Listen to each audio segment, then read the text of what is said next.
Thank you, Cian, and Fáilte Roibh Galéir. I'm also supported here by Joseph, who doesn't quite look like that on the screen, but Joseph is here to help me with any technical issues we might have today. Firstly, I'd like to say thank you. Thank you for taking time out of your schedule today to join me and to join the college in looking at some mathematics topics. My job today is to fill in some of the gaps you might have in your mathematics preparation for the Leaving Cert, whether you're sitting the paper or whether you're working towards calculated grades from your school. I'm very lucky in that I particularly like maths. I've been teaching maths for a long time. It's always been my favourite subject. And in fact, I studied it so much that my doctorate, as Cian talked about there, was on Leaving Cert maths and how students like and engage with Leaving Cert maths and the things they find difficult and the things they find easy. My job today is to work on all the things you know, to remind you of all the work you've already done, and also to fill in gaps. So hopefully today you'll be able to understand a lot of it. It'll remind you of things you've covered. But you'll also find new ways of looking at various areas of mathematics. And that's what I want to do today, to fill in those gaps. So I'm going to show you the format that I'm going to use. I won't start just quite yet because we're not starting till 9:30, but I'm going to show you the arrangement I have set up here, thanks to the technology team in the college. So I'm going to share my screen. You're going to see me a little bit, but I'm going to be able to share my screen, I hope.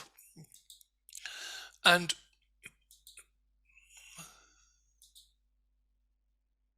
what you see now is a white screen. That's my hand. So that's me.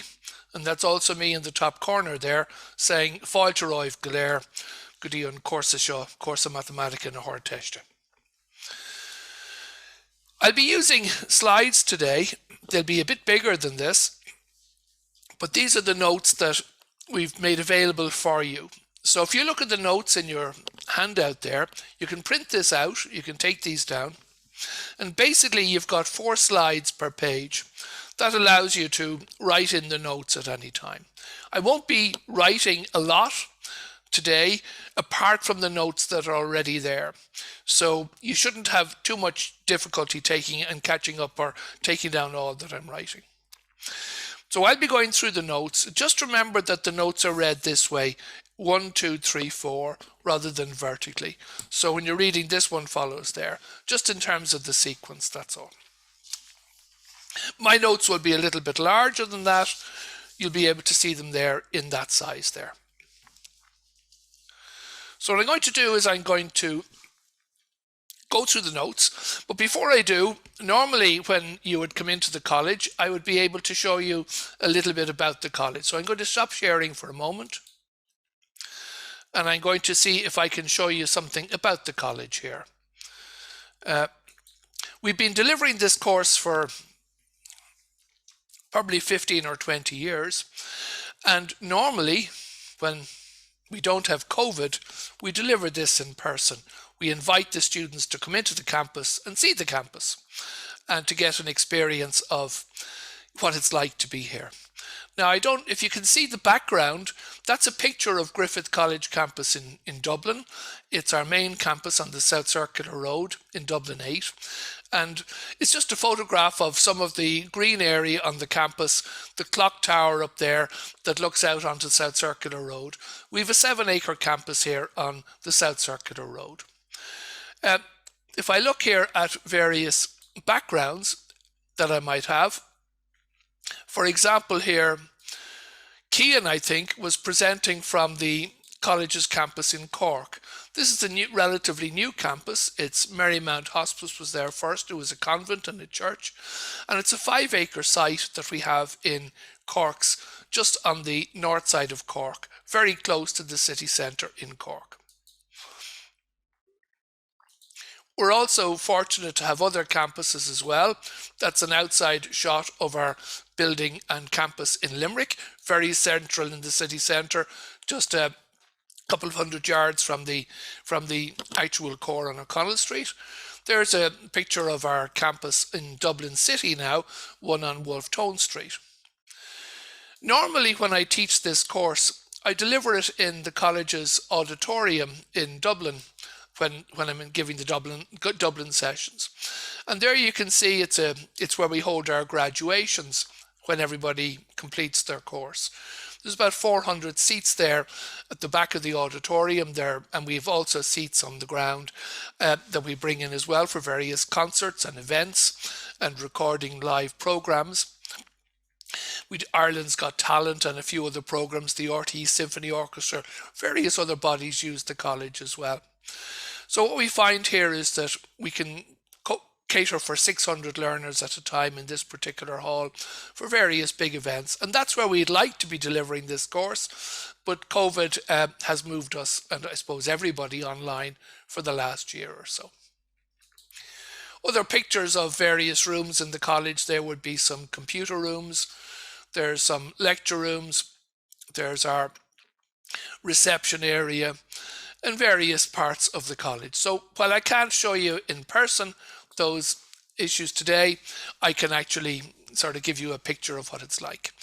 We're lucky, I suppose, that we can come to you online.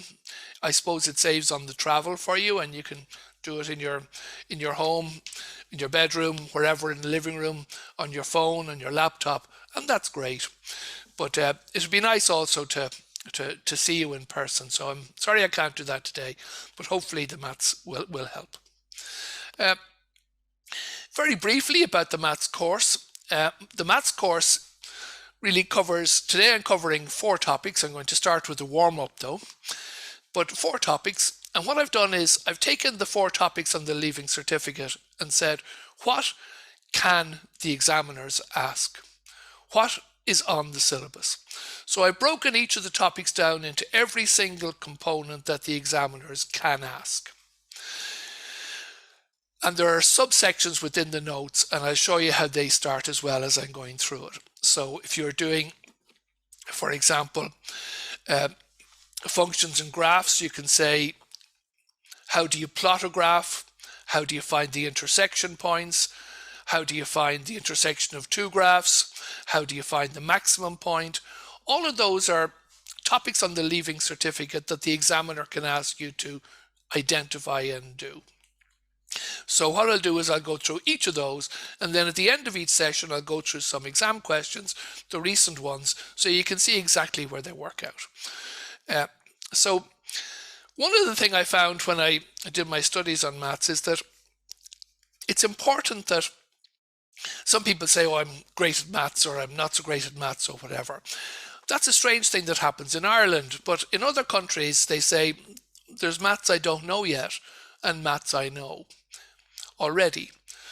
And that's what I'd just like you to think about that for today. Just think about all the maths you know, and there might be maths you don't know yet, and that's fine, but there's nothing more difficult about the maths you don't know and the maths you do know. It's just you haven't covered that bit yet, or it didn't make sense at the time, or whatever.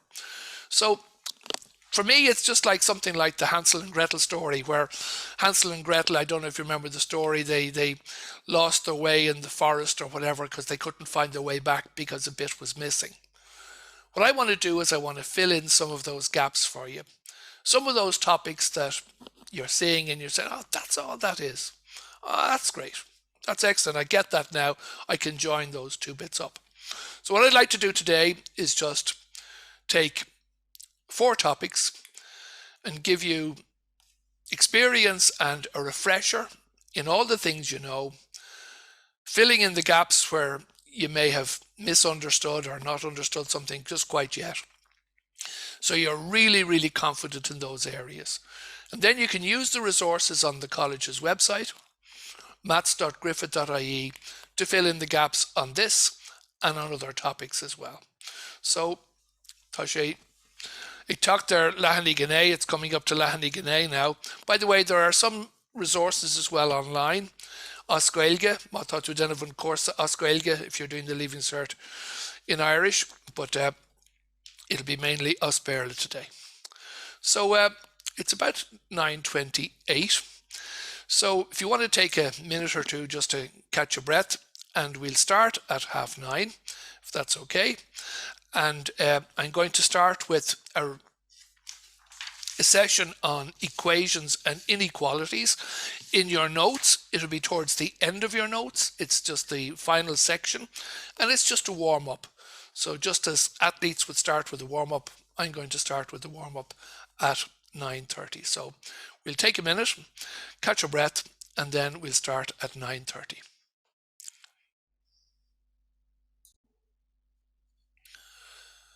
Hello, Fáilte Roibh. It's 9:30 on Thursday, so we're going to start with some mathematics, and we're going to start with doing some warm-up sessions. Okay, so I'm just going to share my screen now.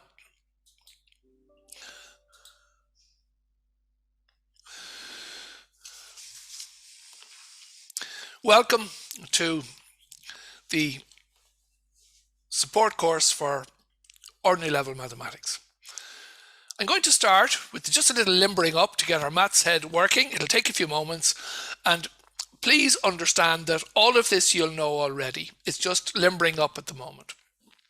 But I'm going to ask you to look at maths slightly differently by going over stuff you've done, but maybe taking a little twist and seeing how it might be revised a little bit so we can use these tools and techniques in our Leaving Cert exams. So when you started off in school, you started off with mathematical operators, and they were always in pairs. The first thing you did was addition and subtraction. This was primary school. Then you moved to multiplication and division. And later on you went into square roots and squares. So the square root was the opposite of a square. The cubic root was the opposite of a cube. And all the way through, you're now moving nicely in through the x root of something was the power of x. In your junior certificate, you learned these new techniques, trigonometric functions, sine, cos, and tan. And you also heard about the opposite of sine, cos, and tan, or the something that got rid of the sine, cos, and tan. Just like subtraction got rid of addition, or division got rid of multiplication, inverse sine was the opposite of sine. On your calculator, you'll see these as second function sine. Then log and 10 to the power of x, and natural log and e to the x. These are opposites on your calculator. So mathematics comes in pairs, and that's very handy when you're trying to do something. So I'm going to start off with a very simple question. X plus 2 is 5. Now in your Leaving Cert, they say x plus 2 is 5. What's x? All of your answers in the Leaving Certificate are typically an x or a y on this side, nothing else, and then your answer. So when you see x plus 2, most people will say that the answer is just 3. But I'd like you to take that question just a little bit more slowly and say x plus 2 is 5. How do I get x? Well, x plus 2 is 5. I don't like the plus on the left-hand side. What's the opposite of it? Well, the opposite of a plus is minus, so I'm going to make that a minus 2. And if I do it on one side, I must do it on this side. X plus 2 minus 2 is x equals 5 plus minus 2 is 3. So it's a slow way of doing what you've been doing for years. But I just want to introduce that idea of something you don't like and getting rid of it. So let's say y minus 3 is 8. What's y? Again, most of you will say 11. But another way of doing it is y minus 3 is 8. I don't like the minus. So if I put in a plus 3 on this side, it'll get rid of it, and a plus 3 on this side. The 3's cancel, so I get y is equal to 11. So what you're seeing now is just an approach that says if I don't like something on the left-hand side, and it's not just x on its own, I can get rid of it. So you're in multiplication now, you're still in primary school, and you're saying 3x is 12. What's x? Well, again, you say I don't like the 3, so I'm going to divide it by 3 on both sides. So 3x over 3, the 3's cancel. X is 4, And that's my answer. Division, y over 5 is 10. What's y? You'll probably say 50, but if we do it slowly, we say, I don't like the 5 here.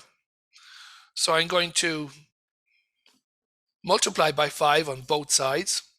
Those two 5s are going to cancel, and I'll get y is 5 times 10. Y is 50.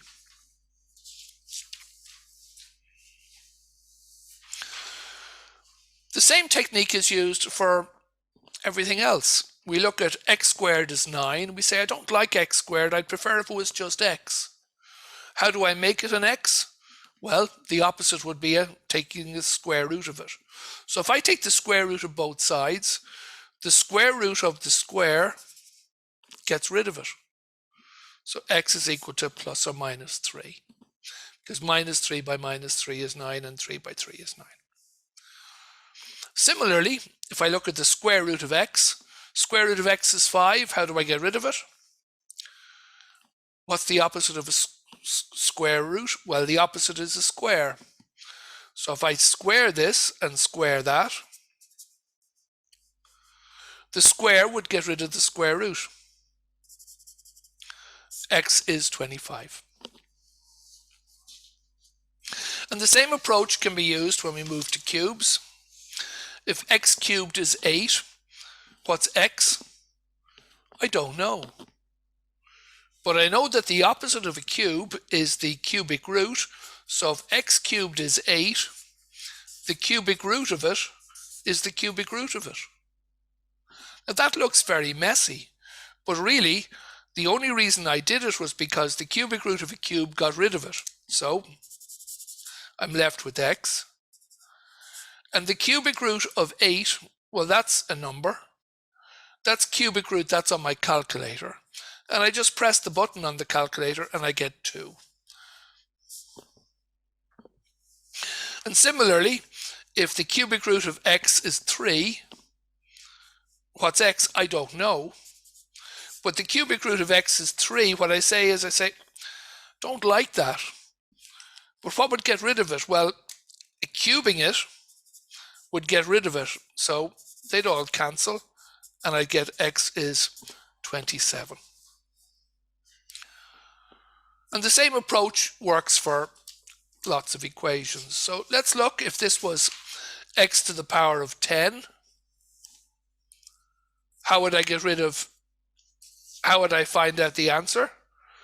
I don't like x to the power of 10, but if I took the 10th root. So the 10th root of x to the power of 10 is the 10th root of 1024. Again, that's calculator. I just type in 1024, take the 10th root. That's generally the x to the y button on your calculator, or the y to the x button, however your calculator is written, and you get the number 2. And finally here you get the 5th root of x is 2. What's 2? I don't know. But I know what gets rid of the 5th root would be taking the 5th power.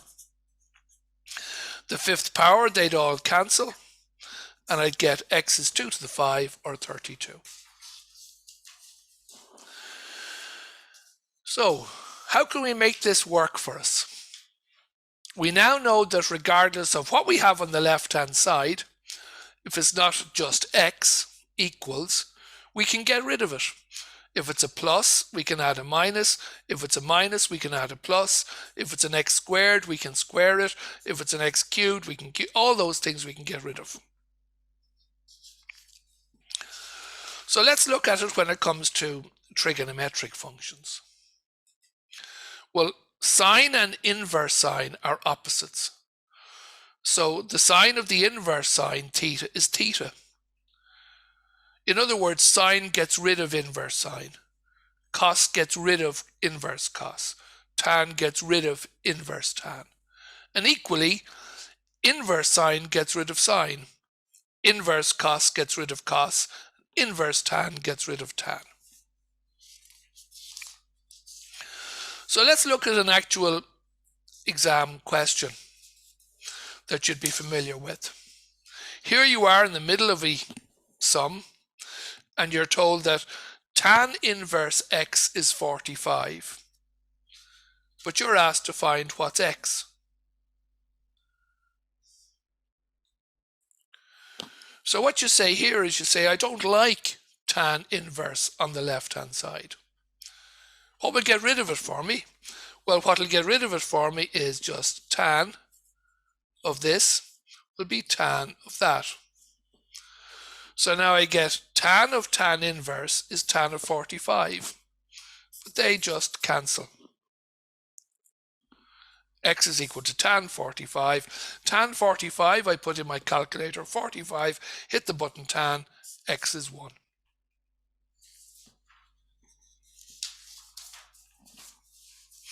Or let's say you've got a question, sine X is 0.5, what's X?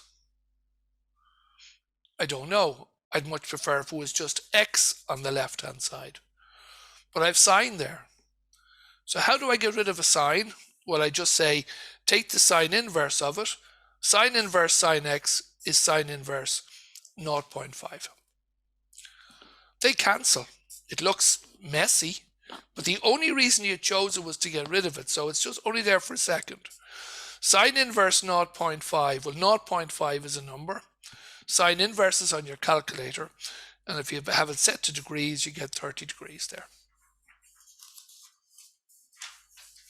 And the same approach works for other parts of your course. If you're told that log x is 2, you say, well, how do I get rid of log x?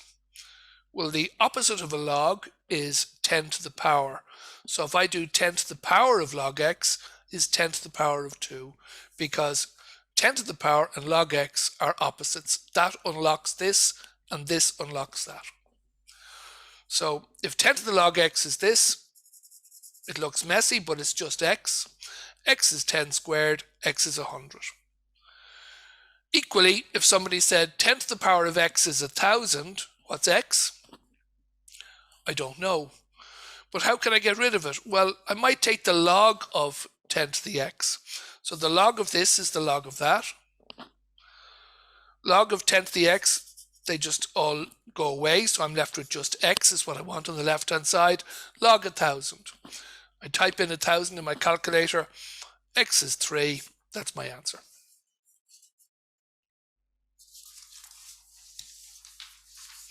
And the same for natural log. Natural log, the opposite is e to the x. So natural log is 3. If you put in e to the power of it, you get e to the power of 3. And they all cancel. And then e to the power of 3, you put 3 in your calculator, press E, and you get this number here.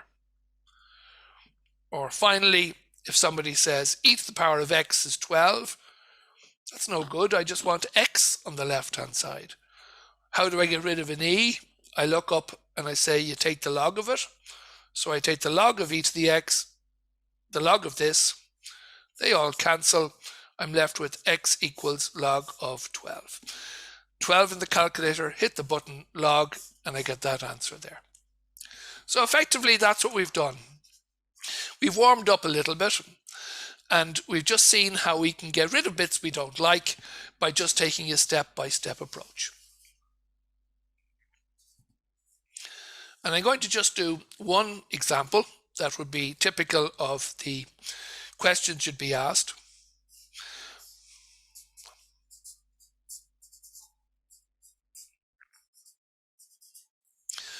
You might recognize that formula. It's a formula for the volume of a sphere.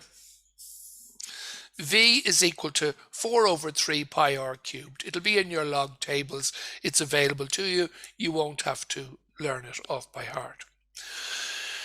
Now, if you were asked to find the value of V and you were told that r is equal to 10, you could plug in 10 cubed by pi by 4 divide by 3 and get V. But that wouldn't be a leaving certificate standard question because it's relatively simple. What they do instead is they say if V is equal to 1,000, find R.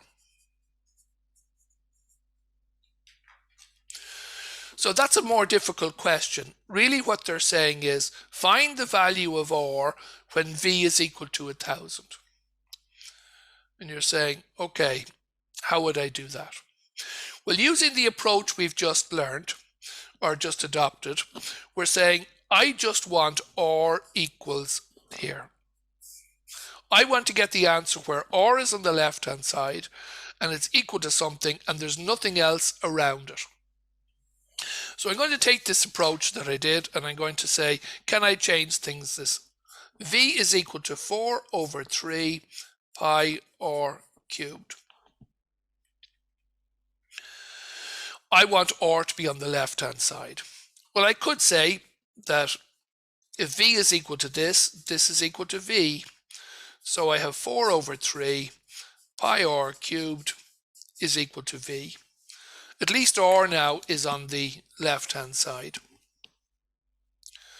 But it's not clean. I don't like this 3. 3 is a divide by. So I'm going to get rid of the 3 by multiplying this side by 3 and multiplying this side by 3. And that will cancel those two 3's. So now I'm left with 4 pi R cubed is equal to 3V. But I'm looking for R. And there's a lot going on here that I don't like. I don't like the 4. 4 is multiplying. So I'm going to divide this side by 4 and divide this side by 4. And now I'm down to pi R cubed is 3V over 4. I'm still looking for the value of R.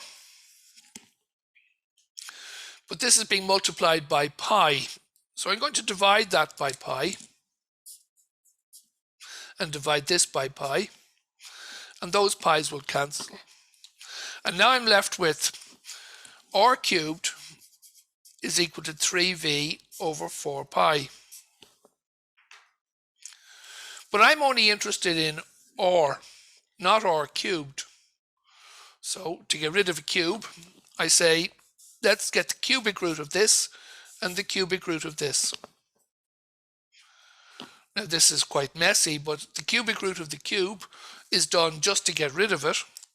So I'm left with R is equal to the cubic root of 3V over 4 pi.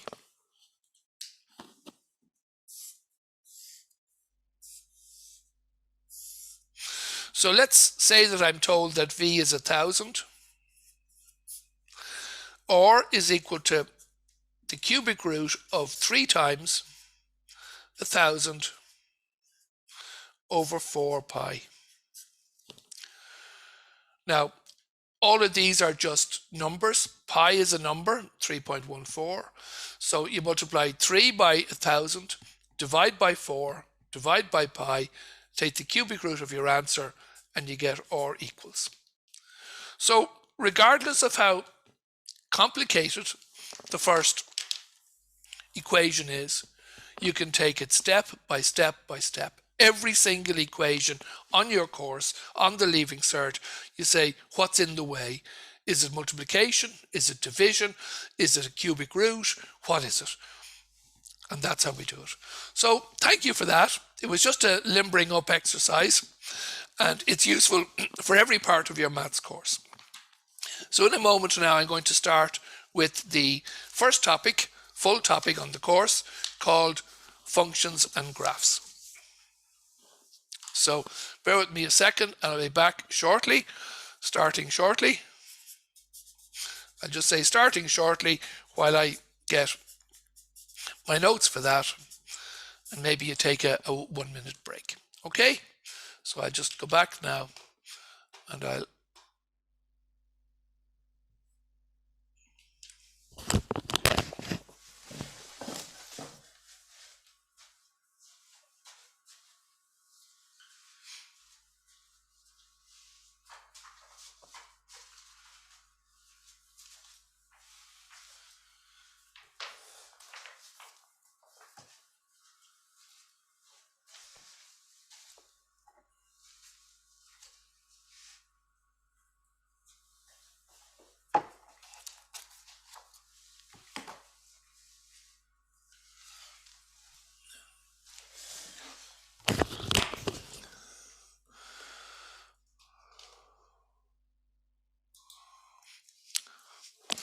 So hello again.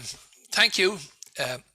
You're joining the maths course. It's ordinary level, and I'm going to look at a topic called functions and graphs. Hopefully you will be able to get the notes for functions and graphs. They're available. There's a link there. You can print them off, and I'll just show you those. And hopefully you won't have to take down too many notes while you're doing this. So I'm going to start with functions and graphs. I'm going to share my screen now in a moment.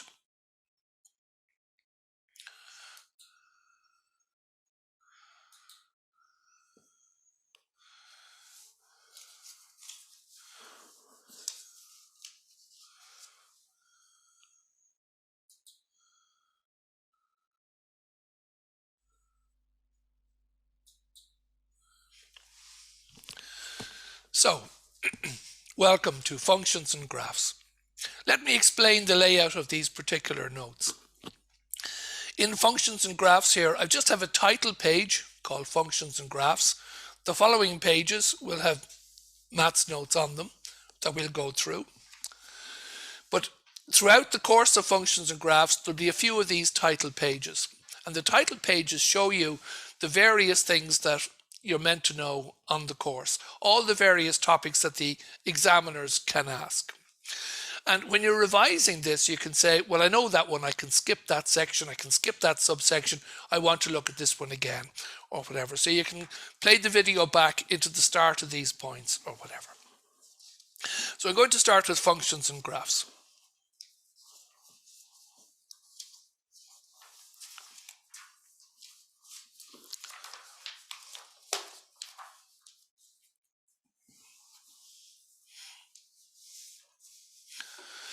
I've chosen functions and graphs to start with because it's a lovely part of the course, because it links an awful lot of the mathematics topics together.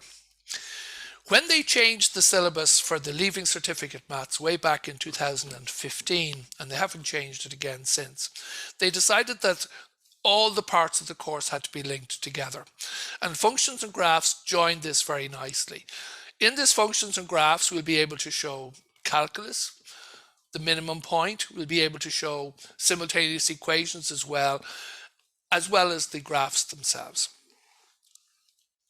So I'm going to start with functions and graphs. This is a fairly straightforward function and graph. It says y is equal to x squared minus 2x minus 8. Every graph is drawn on paper. And if it's on paper, it's two dimensions. So we have an x and we have a y. The x is the horizontal and the y is the vertical.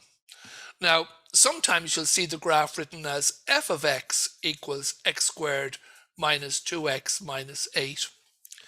But it's still two dimensions. The f of x is the same as y. It's just another way of writing it. It's a function of x. And we'll use both of those two notations in functions and graphs. But let's imagine you have this graph. It's a nice smooth graph. It starts high, it comes down, and then it turns and it goes back up. It only turns once. It doesn't sort of move around all over the place. It just goes down once and comes up, which is nice. But let's say you were explaining this to somebody who is blind, and you were trying to say, what's significant about this curve? What are the important points, or are there some points that are more important than others?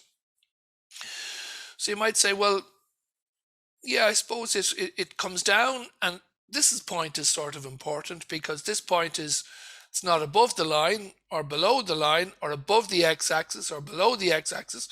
It's actually the horizontal. So this might be a mountain and this might be a lake and this might be a mountain again. So this might be the ground or something like that. So that's an important point there, as is this point here. So 2 points on the graph are interesting. They call it the intersection with the x-axis.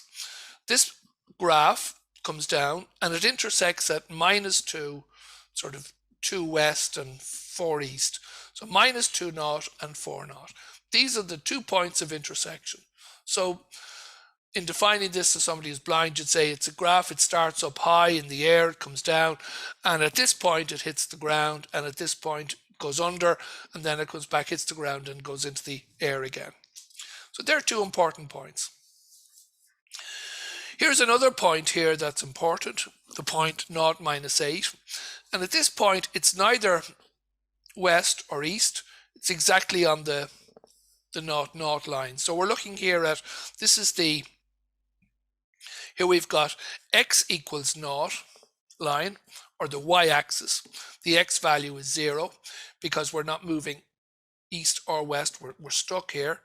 And that point there is where it intersects.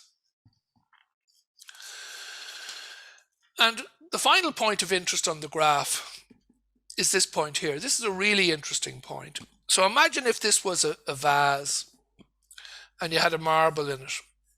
The marble, if you left it, would roll down and roll back. Eventually, it would run out of energy and it would just rest just there, just on the horizontal. That's the lowest point in the whole curve.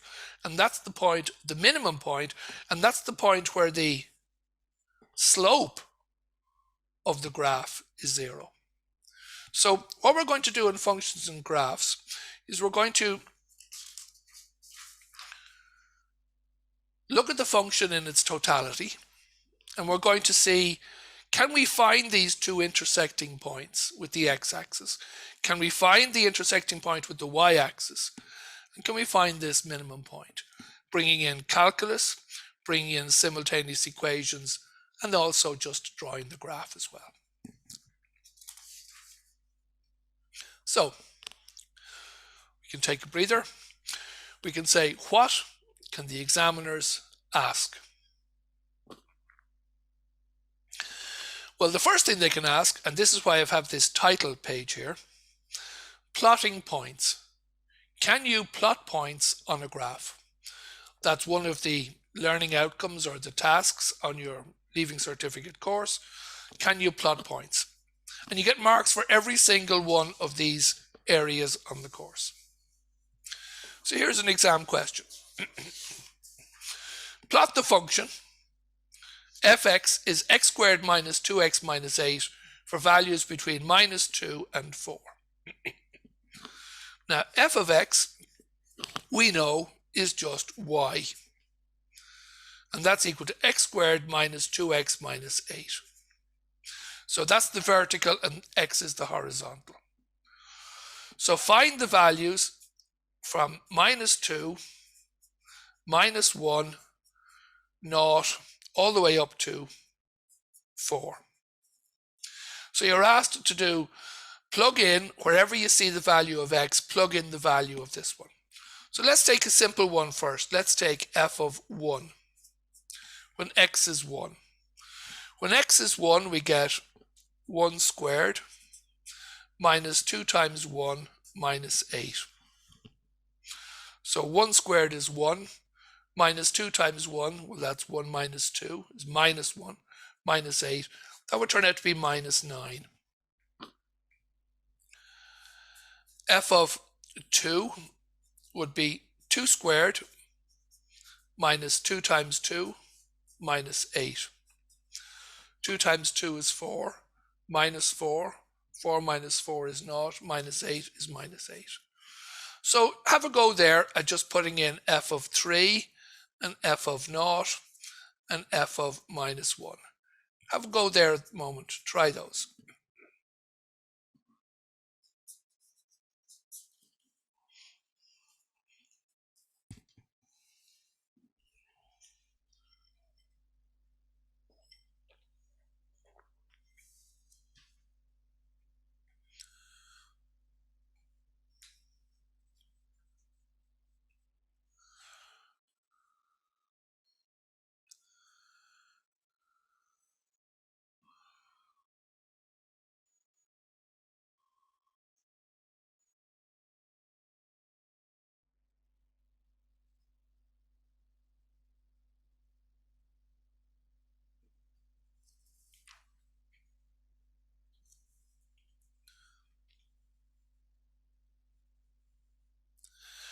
Okay, I'm going to try the number 3. So whenever I see x, I put in a 3. So x squared would give me 3 squared.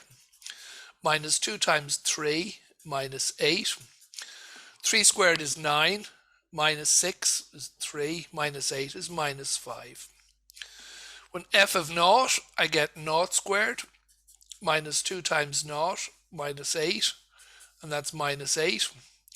And when it's minus 1, get minus 1 squared, that's 1, minus 2 times minus 1, that's minus by minus is plus, minus 8, so I've got 1 plus 2, minus 8 is minus 5.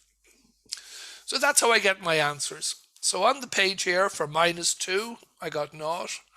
For the naught, I got minus 8. And they're the answers that I did for all of them. Now, every point is xy. So this is my f of x, my x value. So for example, at minus 2, the y turned out to be naught. At minus 1, it turned out to be minus 5, all the way along. So there are the points on my graph. How do I plot those? Well, I take them and I say minus 2 naught. I go here and I say, here's my xy graph. Here's naught naught. So I get down to minus 2. I don't go up any. Minus 1, minus 5. And I plot in the points that I see there. And I can pick up one of these things from the local Tesco or whatever, or local stationery shop, and I can draw the graph then as I want, or I can just do it by eye if I don't have one of these. So I'm going to just tidy this up if I can and see if I can draw the graph.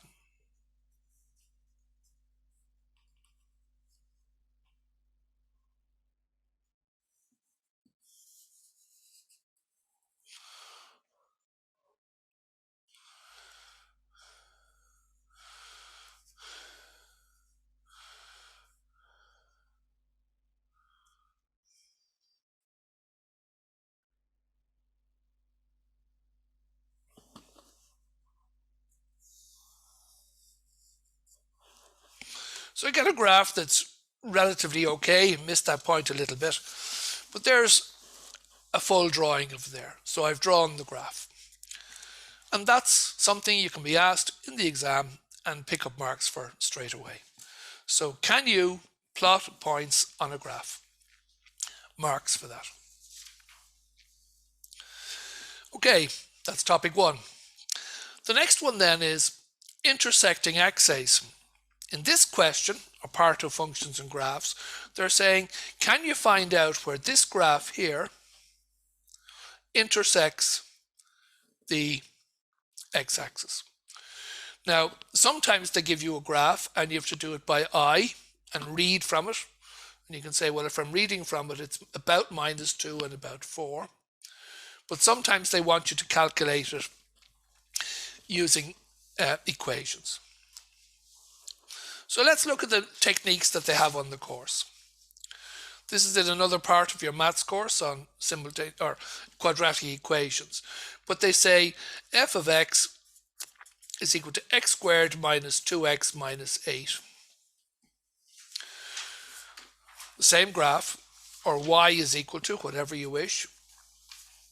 But really what they're saying is, I'm interested in the point here and here, where it's directly on the x-axis.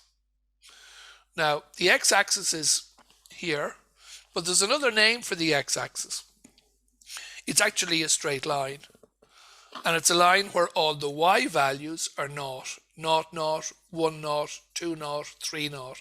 This is really the line y equals naught. So really what's happening at this point, let's call that point A and point B. Point A is really interesting because not only is it on the curve, but it's also on the horizontal line. So it satisfies that not only is it on this x squared minus 2x minus 8, but it's also here, we've got the y is equal to 0. So y is equal to 0 would suggest that that must be equal to 0. So y is 0, x squared minus 2x minus 8 must equal 0. So effectively what we have is we've got a quadratic equation, x squared minus 2x minus 8 equals 0. Now this was in another part of your course. And you did this by two methods. One was by looking at factors. Now, some people can spot these quickly, and if you can, that's great. If not, we'll show you the other way of doing them as well. So x squared, the factors for x squared are x and x.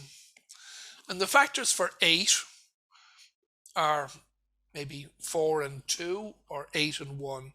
8 and 1 doesn't seem to work out. We're looking for a 2 here. 4 and 2 seem to make sense. 4 and 2, we want, we'll multiply the answers to be minus 8. So we want one of them to be minus and one of them to be plus. We want the overall to be a minus. So x minus 4 and x plus 2 seems like would work. Let's see if that works. The Americans call this the FOIL method when they're multiplying first, outside, inside, and last. So the first one would be your x squared. Your outside would be plus 2x.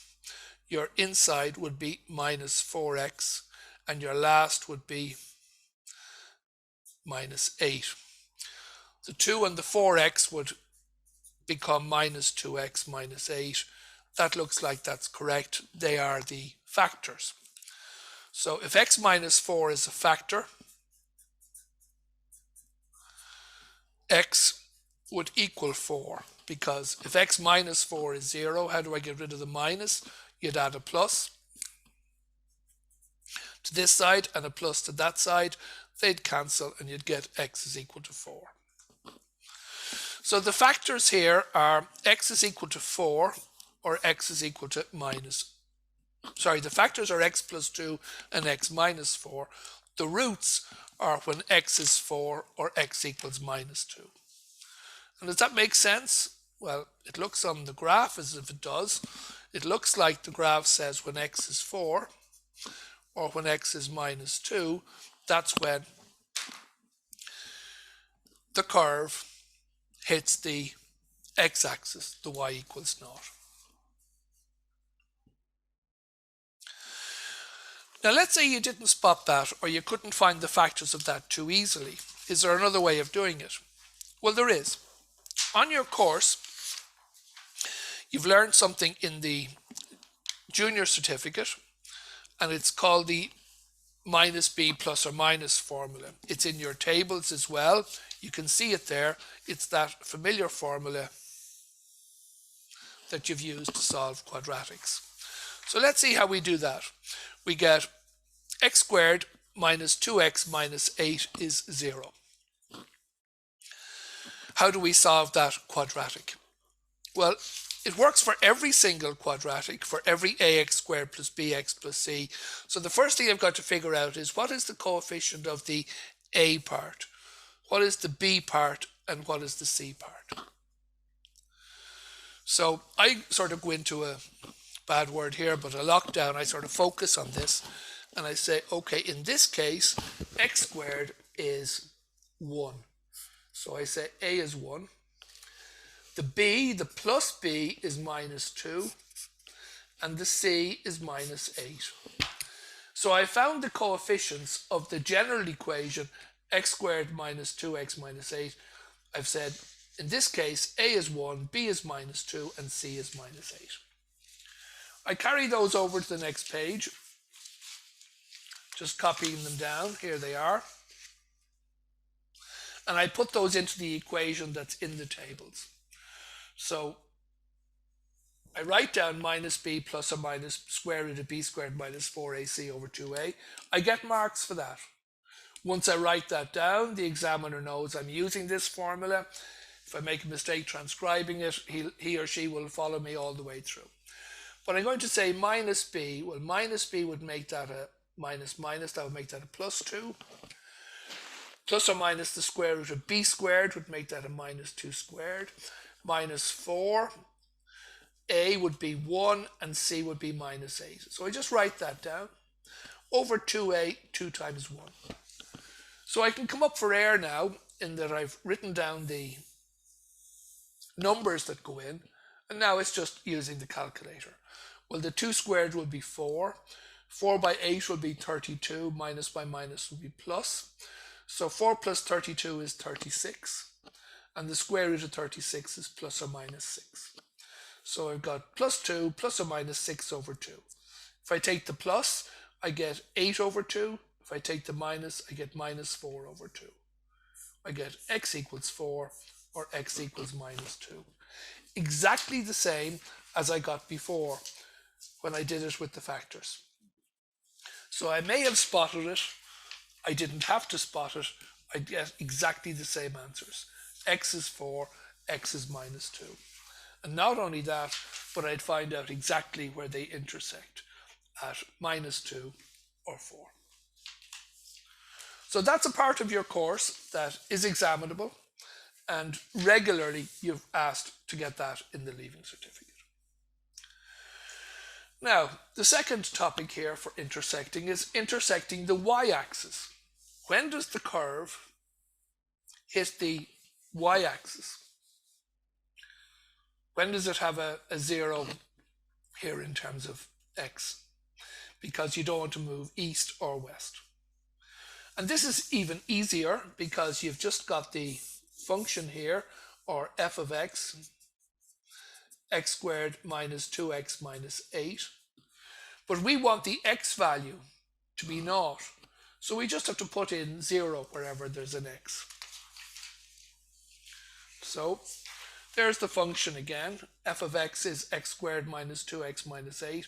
We put in a 0, so we get 0 squared minus 2 times 0 minus 8 is minus 8.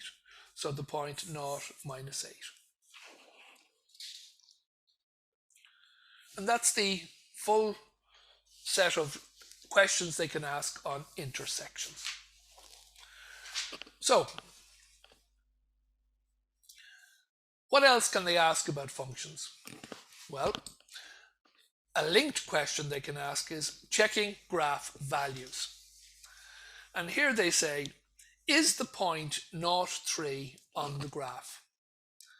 Well, 0, 3 to me here looks like it's not on the blue curve here. It's not on the vase or the mountains and the lakes we talked about.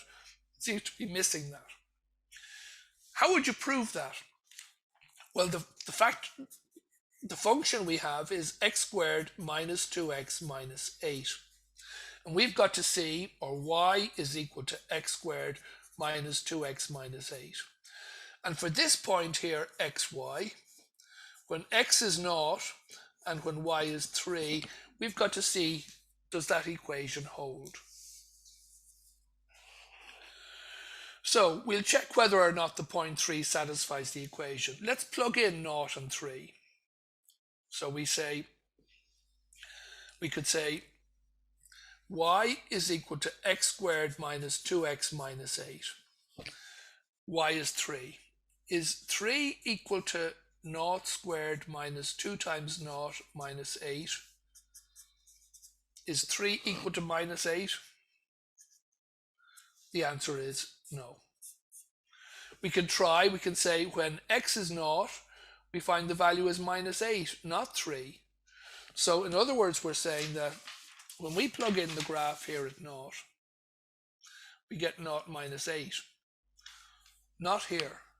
And the graph doesn't go crazy. The graph is quite smooth. It doesn't jump up again into that point. It's a very smooth graph. So when we put in f of 0, we found there was minus 8, not 0, 3. So that point is not on the graph. So 0 minus 8 satisfied the function, 0, 3 does not.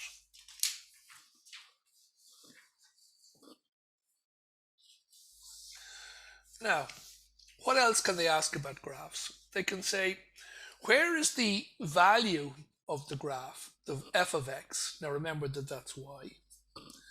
When is y greater than 0? For y to be greater than 0, it has to be above the y equals 0 line. In other words, it has to be above the x-axis. So where is this curve above the x-axis? We can see here that below minus 2, the graph is quite high. It comes down, hits at minus 2, then goes down, curves, and at 4 it goes up again. So to the left of -2 and to the right of 4, f of x, or y, is greater than 0. Now it's equal to 0 at -2 and 4. And in this area, the y value is negative. And you just have to show that on a graph. You can say to the left of -2 or to the right of 4. So it has positive values when x is greater than 4 or x is less than -2. Greater than 4 or less than -2. And there's a nice way of drawing that as well by just using, just put these notes here for a moment. Sorry, apologies. I'll just get my white paper here for a moment.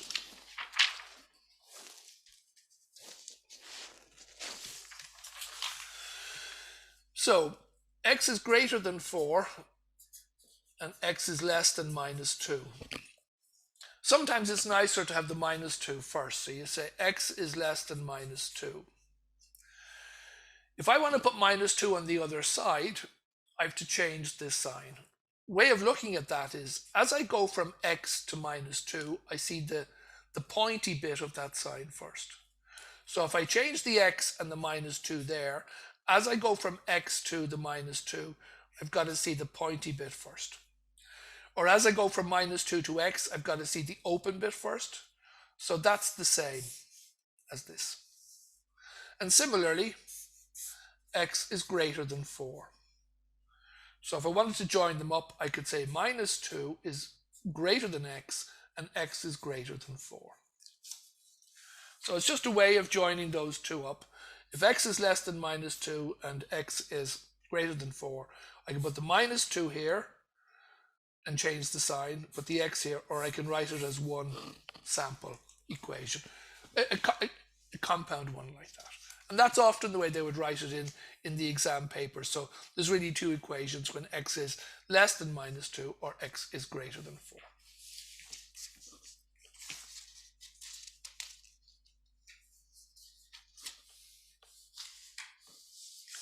And that's the end of that. That's all you have to do on that, on showing the graphs. So we're going to start now with the next topic, and the next subtopic is intersecting lines. And intersecting lines now, we're saying, how do we actually manage these? We've done one before, but we're going to do another one now. For what values of k does the function y, or fx, equal to k intersect with the function twice? Now what they're asking here is, if you look at the curve and you imagine a line through it, you can see here as I move down through the curve that I would hit the curve twice in a line, but eventually a straight line would only hit it once. So if I were drawing a line here and putting a line through it, I would say I cut the graph twice, twice, twice, twice, twice, twice, all the way down, but there's a point here where I only cut it once. So the question really is, for what values of k, y equals k, y equals 0, y equals 2, y equals 1, does it hit this curve twice? Now, we've got to look at this graph, and sometimes they ask you to just do it from the graph itself. So you look down and you say, I don't think it's at 0, 0, because that's clearly hitting it twice. This is when it's at -2. Remember, this is the x-axis and this is the y-axis. That's the x equals, that's the y equals 0 axis, and this is the x equals 0 axis. So this is y is equal to -2. When it's -2, it cuts it twice. -5, -6. But at -9, it only hits it once. And that's how you would do that. Just by eye, that's all they're looking for there in the exam. So by observation, when it's greater than -9, the line hits it twice. And that's all that's going on there. Okay. We're now going to turn to a popular topic in functions and graphs where they join the two aspects together. They join functions and graphs with calculus. So what they're saying here is, can you find the maximum or the minimum of a function? In your calculus chapter, you learned that dy dx was a term that's used for the change of something, the change of y with respect to x. It's also written as f dash x. It's really important in the leaving cert when you see things like f dash x, you say, oh, so that's the same as dy dx. Just as when you see f of x, you say, oh, that's the same as y. Okay? So it's useful to say, oh, it's not a different part of maths, it's just a different way of writing it. Two different streams of maths way back in the 18th and 19th centuries decided on two different ways of writing things down, and they both lasted to today. So, calculate the derivative of the original function and find where the derivative, where the function is equal to 0. So we just see if we can find a graph there, and we'll go through and see if we can pick it up. Okay, we'll just pick up the graph at one stage. Bear with me a second. Now, so just going back here for a moment, here's a graph. And now we're talking about something called dy dx, or the slope of something. And you'd say, if you remember even the marble in the vase and rolling, here the slope is quite steep. Here the slope wouldn't be quite as steep, very low here, very little there. And here's the slope, very steep again, we're coming down. Okay, so we look at the slope, and the way we calculate this is we say, as we go out a certain amount, how high does it go up? So for this little change here of delta x, this would be the delta y. So the change in height from here to here is that change in y. And here the change in x. So dy dx, this over this gives us an idea of the slope. This is a big number over a smaller number, so the slope would be high. And here, the height change wouldn't be big over a bigger number, so the slope would be small. And here, it's the same, but here we're falling, so the slope would be negative. So what we're asked to do is calculate the derivative of the function. Now, I'll be doing calculus later, so we'll just use the formula that we'll use the technique, and we'll come back to this later. If y is equal to x squared, we're told that dy dx is 2x. We're told that, we'll come back to it later in calculus, but for every value, when x is equal to n, to get dy dx, you start with the number on the top, the power. You write it down. You write the x as it was, and you reduce the power by 1. So for example, if y was equal to x cubed, you'd say dy dx was, you'd take the 3 down, and you'd reduce it by 1. If y was equal to x to the 4, you'd say dy dx was 4x to the 3. And when y is equal to x squared, it's just 2x. When y is equal to x, that's the same as x to the power of 1. So dy dx is just given as 1. But we will cover this in calculus, so we won't cover it as part of this topic at the moment. We're saying that if y is equal to, or fx is equal to x squared minus 2x minus 8, dy dx, x squared becomes 2x, and minus 2x becomes minus 2. And that's considered the slope. Now, we're asked, when is the derivative function, in other words dy dx, equal to 0? When is this thing here? Not the function, but the derivative function. So we're not asking when y is equal to 0, we're asking when dy dx is 0. So f dash x is 0 when 2x minus 2 is 0. 2x, because 2x minus 2 is 0. How do we solve that? Well, we don't like the 2 on this side. We get 2 is equal to 2x minus 2 because we add plus on both sides to get rid of the, and that cancels. The 2 we don't like, so we divide. So we get x is equal to 1. So what this is saying is that when x is equal to 1, I go out here to x equal to 1, and I go down all the way here, it looks like dy dx, the change in x over y, in other words, the slope, is 0. So I've identified where the slope is 0. Not the point, but the x value when the slope is 0. Now, to find out where the actual point is, I've got to go into the original function. So, in other words, I'm interested now in, here's the blue curve again, where y is equal to x squared minus 2x minus 8. When x is equal to 1, what is the y value? So I now just have to put in 1 wherever there was an x. So 1 squared minus 2 times 1 is minus 8, or minus 8. Add them all up together, I get minus 9. So the local minimum is at 1 minus 9. So there's my graph. There's my minimum point. So we're joining functions with calculus. We'll do the equations on calculus later. But what you have is a nice quadratic equation, reasonably straightforward. That's the function y. dy dx is 2x minus 2. And when dy dx is 0, we're here, slope is 0. So at that point, the f dash x or dy dx is 0. And when x is 1, we then have to find out, when x is 1, what's the value on the blue? And you plug it back in here to get the minus 9. And that's it. Okay, so we've used calculus to find the minimum point. We're now going to use it to find other points on the curve as well. Just put these notes under here for a moment.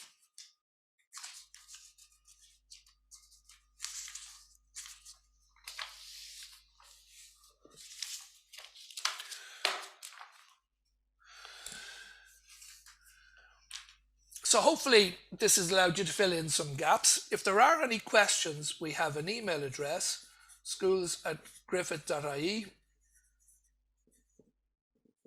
So forward any email you have to them, and they will let me know any questions, and I will address those throughout the day as the opportunities present. So schools@griffith.ie.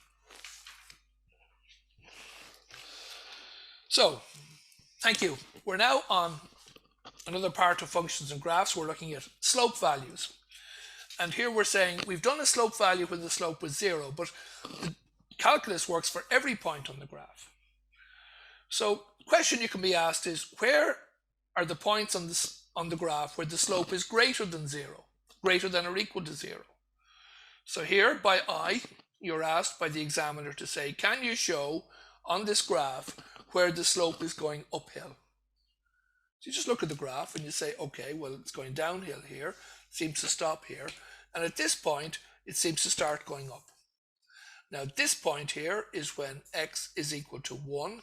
So after x equals to 1, it looks like the slope is going up. So you just have to do that by eye, really.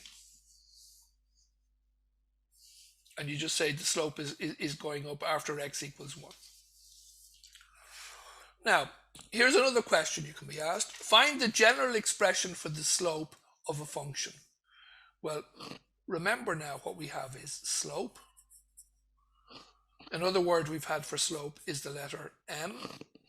Another word we've had for slope is dy dx. Another word we've had for slope is f dash x. So all of those four are the same. They're used in different parts of your course, but slope is m from the slope of a line. It is dy dx, or it is f dash x. So find the general expression for the slope. In other words, if y is equal to this, find dy dx. So it's the same question. Find the derivative of that. It's 2x minus 2. Find when the derivative is equal to 4. When is 2x minus 2 equal to 4? This is an equation like this morning. We said I don't like the minus 2 there, I'll add plus 2. So 2x is equal to 6. I don't like the 2, I'm going to divide. X is equal to 3. So what this is saying is that when x is 3, the slope is, I think they wanted the slope to be 4. So let's see if that makes sense.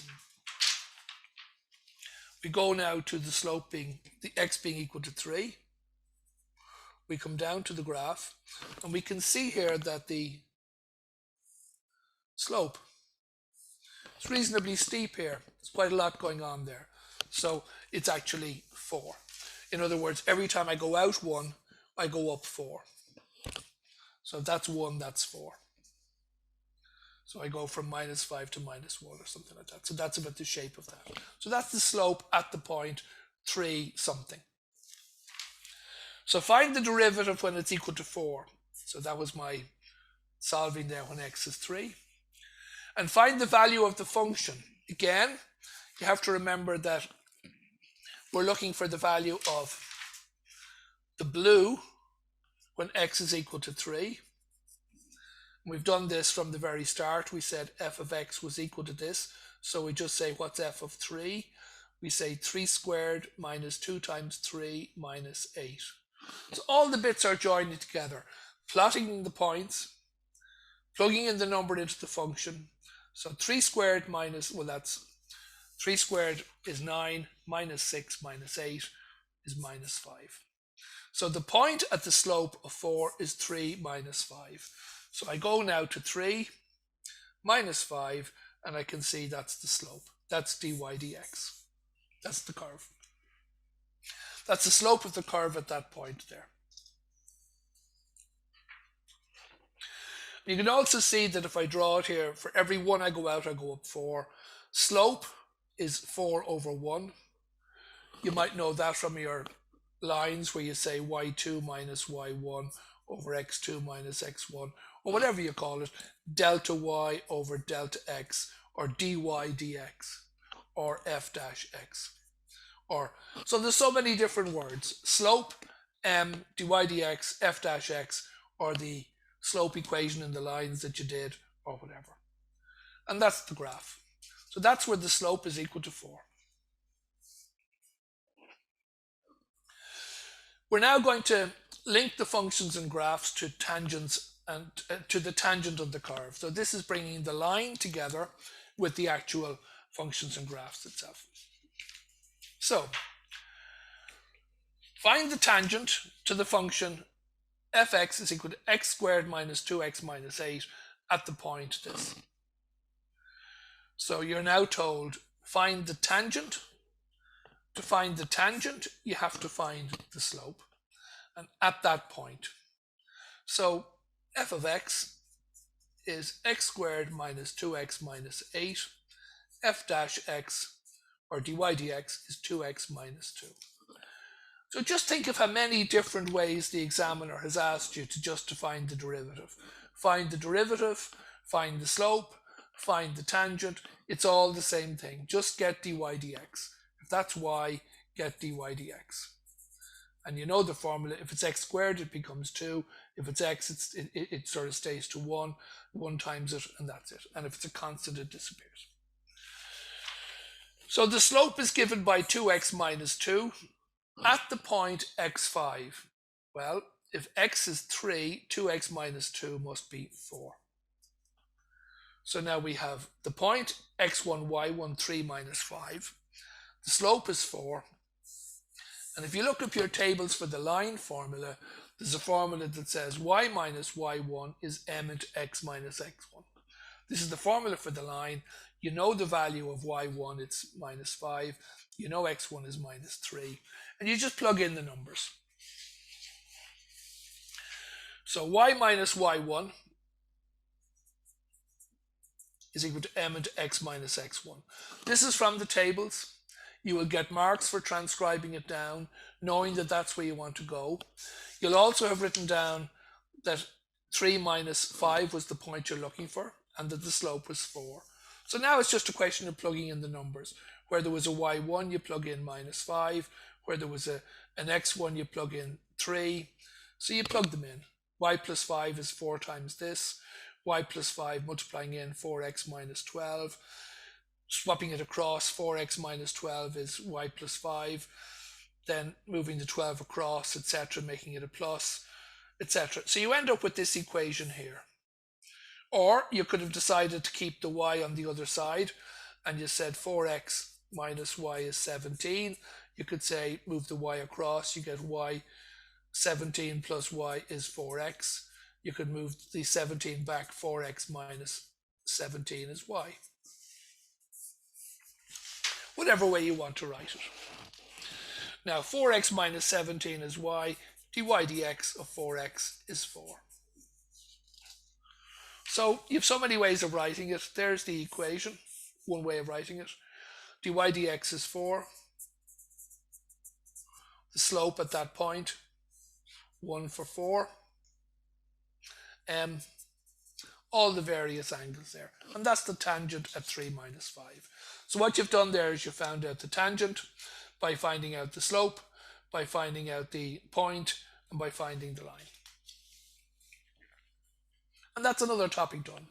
So the vast majority of your functions and graphs are now done. And we just look at the next section on intersecting functions. There's nothing more difficult here than before. It's just that you've got two functions. So instead of one, you've got two. So find where the function f of x, this one, meets the function g of x. F of x is another word for y equals, and this is another word for y equals. It's just still on paper. It's still two dimensions. You can only have a vertical and a horizontal. If x is the horizontal, well, this must be the vertical. But we just have two questions. So find when these two are equal. Now, there's a few ways of doing this, but we could draw this graph and draw this graph. But if they're equal, well then x squared minus 2x minus 8 must equal minus x minus 2. And that's just like a lengthy equation, but you can tidy it up. You can say, I'm going to bring all the x's over to this side. So x squared minus 2x plus x minus 8, I'm going to take the 2 over, plus 2 is 0. So I've taken the minus x over, it's become a plus. I've taken the minus 2 over, it's become a plus. And I've left with 0 on this side. They would change. The minus 2x and x would give me a minus x there, and minus 8 and 2 would give me a minus 6. So I now have a different expression here, x squared minus x minus 6. And it says, when are they equal to 0? Well, if we go back to an earlier topic, we can do this in two ways. We can do this through factors. We can say it's x and x. What are the factors of 6? Well, if I want a minus 1 there, it's probably 3 and 2. So 3 and 2. I want the minus to be bigger, so it's probably x plus 2 and x minus 3. And that will work out, I think. So the roots would be at x equals minus 2 and x equals plus 3. So that's the one way of doing the factors. That's exactly the same method as earlier. But if I didn't spot it, I could use exactly the same method as earlier as well. I could say, I can't see it, I'm going to use the minus b formula. So in this case, it's ax squared plus bx plus c. So a is going to be 1, b is going to be minus 1, and c is going to be minus 6. And I'm going to write these here and zone in and lock down and hold that box just there. I'm then going to copy the formula from the tables, the minus b formula. I'll get marks for that. And now I'll painstakingly focus on moving the numbers across. Everywhere there's a b, I'll put in a minus 1. Where there's an a, I'll put in a 1. So I'll copy all these across. So minus b becomes plus 1. The b squared will become minus 1 squared. The 4 will be there. The a will be 1 and the c will be minus 6. And I plug in all the numbers as before. 4 by 6 is 24 with the 2 minuses giving it a plus. 1 and 24 is 25. The square root of 25 is 5. So my answers then turn out to be exactly the same. When x is 3 or x is minus 2, that's when they intersect. Now, the examiner might say, where do they intersect? And that's all you've got to do. You don't have to draw the graphs. You're just given two functions. You're asked where they intersect, and it's done. And they intersect when x is 3 or x is minus 2. And you can prove that because when you say when x is 3, g of 3 is the point 3 minus 5. And when x is 2 or minus 2, it's minus 2 naught. So there are 2 points of intersection. I can check by seeing does that hold for the other one, the fx one, and I put in 3 again, I get 3 minus 5, and I get minus 2 naught. So I can prove it. I can say they are definitely the points of intersection. I've made no slip-ups. You don't have to do that because you'll have got the answer for it. But here's the graph of it. If I drew the first one, and the second one was this graph here, remember all I had to do was to draw this graph was g of x is equal to minus x minus 2.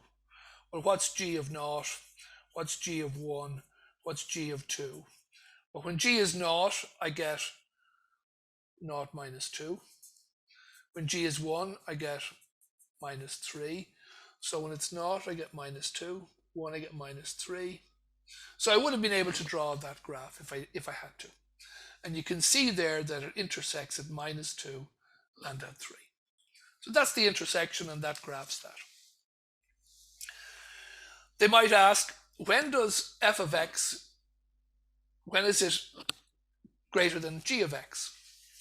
In other words, when does the blue graph, the y value for the blue graph, exceed, or when is it higher than the y value for the red graph?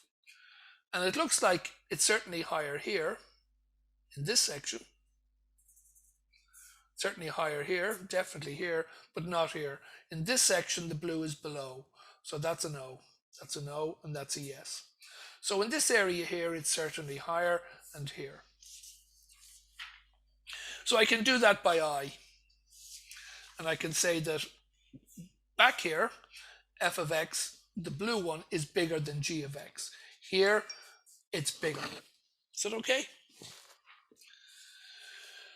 So I get when x is greater than 3, I think here, and when x is less than minus 2.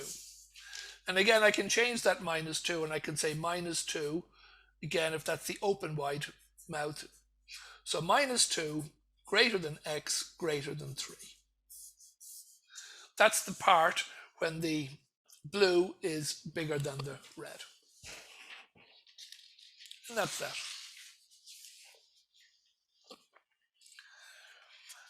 So we can take another break. So we've covered multiple topics on functions and graphs. And the reason I've broken them down into subsections is to cover every single possibility that the Leaving Certificate examiner can ask. What I've done here is I've looked at the syllabus, the stated syllabus, and all the examiner's points as what are the things that you were asked and able to do.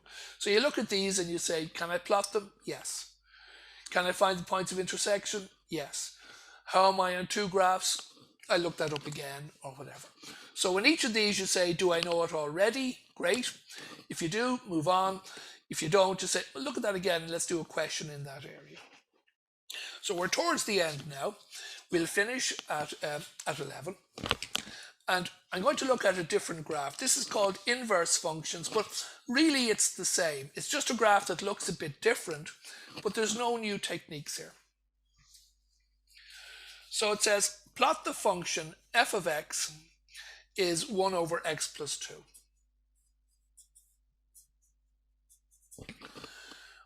This is no different to plotting a function of f of x equals x squared plus 2x. It's just you plug in different numbers. So you say, well, when x is 0, when x is 1, when x is 2,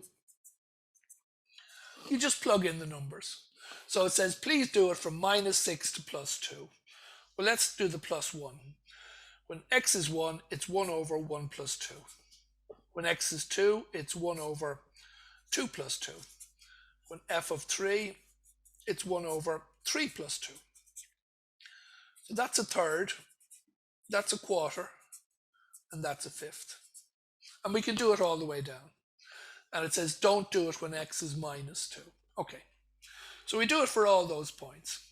So it's just a question of plugging in numbers. It's exactly the same as plotting graphs. So there's no difference at this stage between inverse functions and just plotting graphs. For completeness, I just happened to do one around minus 2.5 and minus 1.5. But again, I just plugged in the numbers. When I drew the graph and I started putting in the numbers there, when, for example, when it was 1, I got 0.33, and 2, I got a quarter. So 1, I got a third, 2, I got a quarter, 3, I got a fifth, etc. The graph turned out to be like this. And it's just a pretty graph, that's all. It doesn't work at minus 2 because it goes off the scale, and that's why they didn't ask us to draw it there. But that's all that graph is. It's just a graph of an inverse function. You can see it, and you can say, I didn't do them. You did. It's just different values in it. Now, this is the final part of the functions and graphs. It is slightly different because it doesn't follow a smooth curve. So this one is not something that works like this. You don't have a sort of a smooth graph. Most graphs on your course are straight lines or curves or maybe circles. But you get very few graphs that are like this.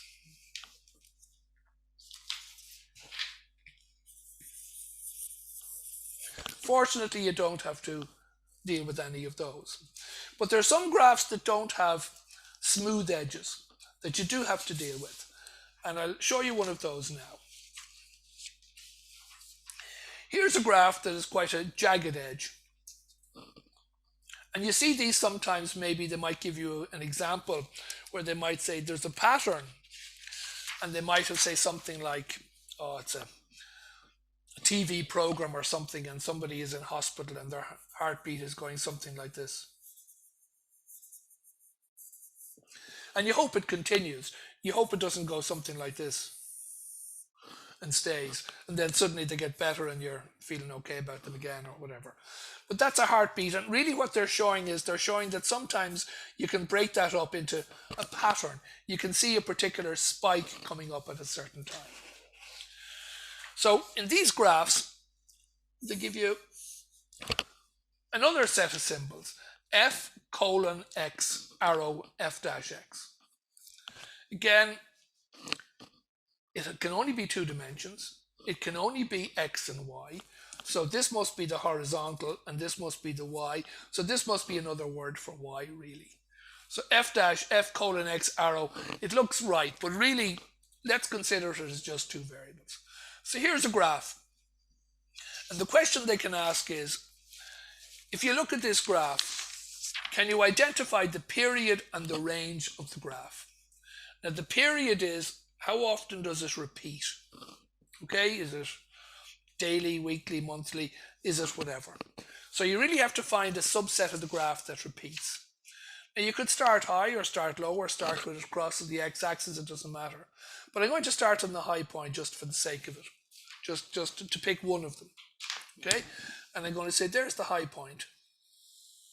And it looks like there's another high point there. And it looks like there's another high point there. And if we're doing this and spotting the period, they should be the same size. And it looks like that's minus 4 and 6, 6 and 16. So they both seem to be 10 apart. So all we had to do there was to calculate the period, and that says it's 10. The period is, it repeats every 10. And the next one is, what's the range? What's the lowest value and the highest value? Well, the lowest value and the highest value here, that seems to be minus 1 and 3. So that seems to be a distance of 4. So the most I can get out of it is 4, I think. And we can say from minus 1 to plus 3, or a range of 4. And again, you're doing this by eye. You'll be given a graph, you'll be asked to look at it and spot the period. That's all. You won't be given a function with a whole load of equations in it. You'll just be asked to do it by eye. Now the question is, find f of 4. They wanted you to find in this, what is the value of f of 4? In other words, what's y when your value here is 4? So you go out to 4 when x is 4, and you go up here, and you say, it looks to me that the answer is 2. So f of 4 is 2. And that's by observation. And the last one, the only thing they can really ask you that's slightly tricky is they say, find the value when f is 84. And you say, well, this is the value when it's 4. When it's 14, it looks like it's at 2 again. But 84 is way, way out here. So for me to get to 84, it could take me forever to draw that. But luckily, I can note that every 10 is the same. So every time I move out 10, it repeats itself. So I can take 10 away from it. F of 84 must be the same as f of 74. Must be the same as f of 64.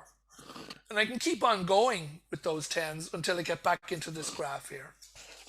So what I do is I say it repeats all the time. 84, it periods by 10. So if I took 8 of those away, 8 patterns away, if I took 80 from 84, I'd be down to just 4.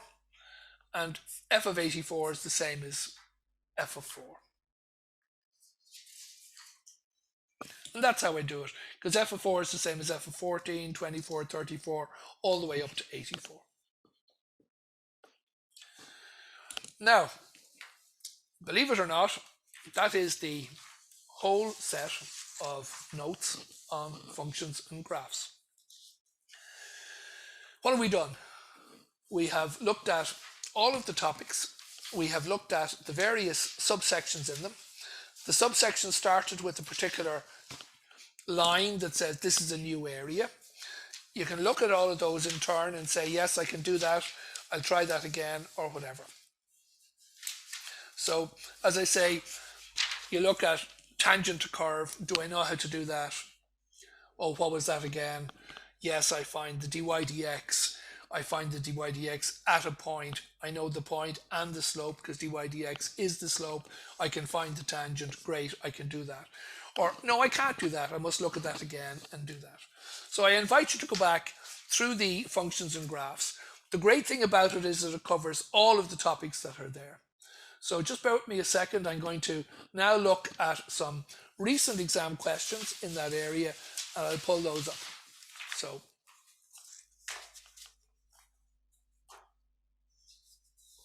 and we will stop at 11 for a well-deserved break, I think. Thank you for being with me for all of this.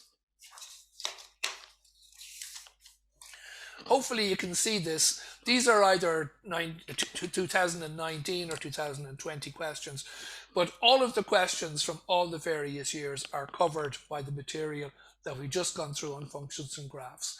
If you know the material on functions and graphs, you will be able to answer any question, whether it's in the leaving certificate or if it's an in-class test for calculated grades or whatever.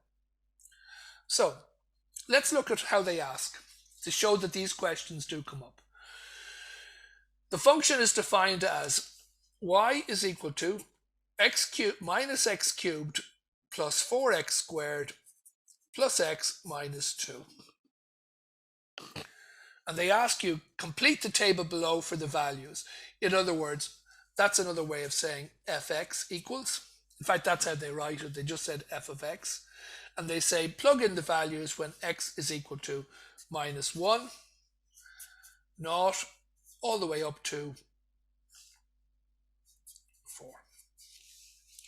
So that's a graph. And they show you then actually for 3, they put in one of the numbers to make sure you're doing it right, to help you. So if you're doing it right, just say when f of 3 minus 3 cubed plus 4 times 3 squared plus 3 minus 2. So minus 3 cubed, 3 by 3. 3 cubed is, I think, 27. We make that a minus. 3 squared is 9.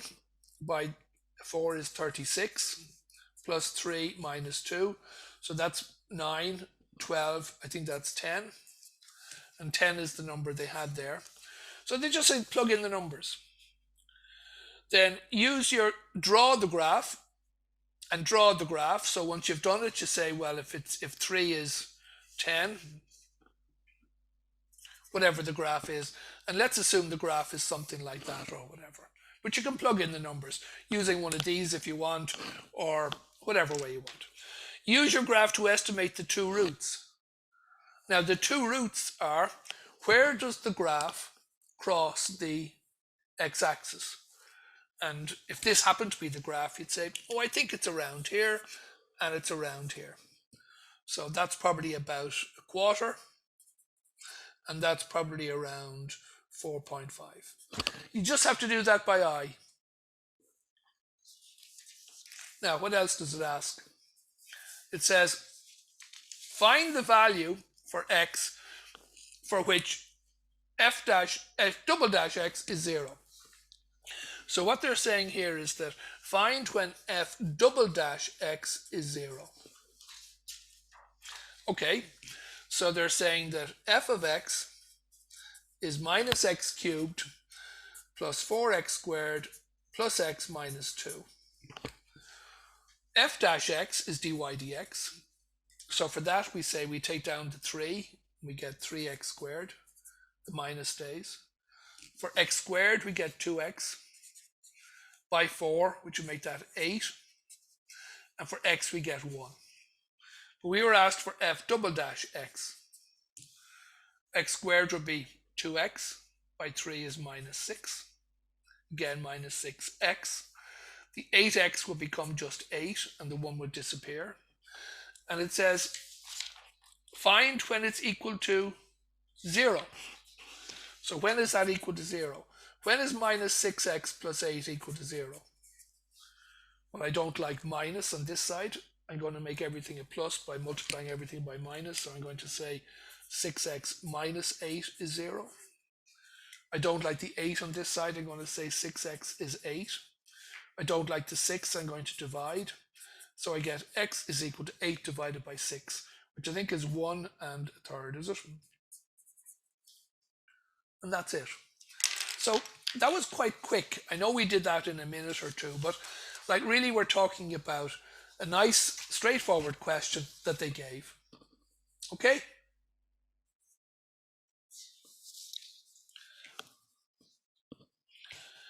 Hence draw the graph between this on the diagram. Draw the graph of f. So you're asked to draw that graph that you have, and I think I have it there. Sorry. Yeah, I think that's it. Yeah. Draw a graph between, so you draw a graph, now you have that. On the same diagram, draw the graph of the function, this, gx. So in other words, draw the graph where instead of where g of x minus 2. So in other words, where you've got g of x is this, so x is equal to 3, then g of 3 must be the same as f of 3 minus 2, f of 1. So let's say you've calculated the graph of one of them. Let's say it's something like this. And then when f is that at 1, g is that at 3. So you'll find that this graph is later than it. But it's a question of plug in the numbers for f 1, 2, 3, 4, 5, copy those for 3, take them down, draw the graph, and you're done. So, thank you very much. It's just about 11 o'clock. If you have any questions at all on any of these or other questions, send them to schools@griffith.ie, and I look forward to meeting you again in about 11:30. We'll put up the sign now for that, and make sure you get a break, a bit of fresh air, grab yourself a cup of tea or coffee or whatever, or Diet Coke or whatever you drink, or a glass of water or whatever. And I look forward to seeing you back in again at 11:30 when we do another topic on the course. Slán go fóill.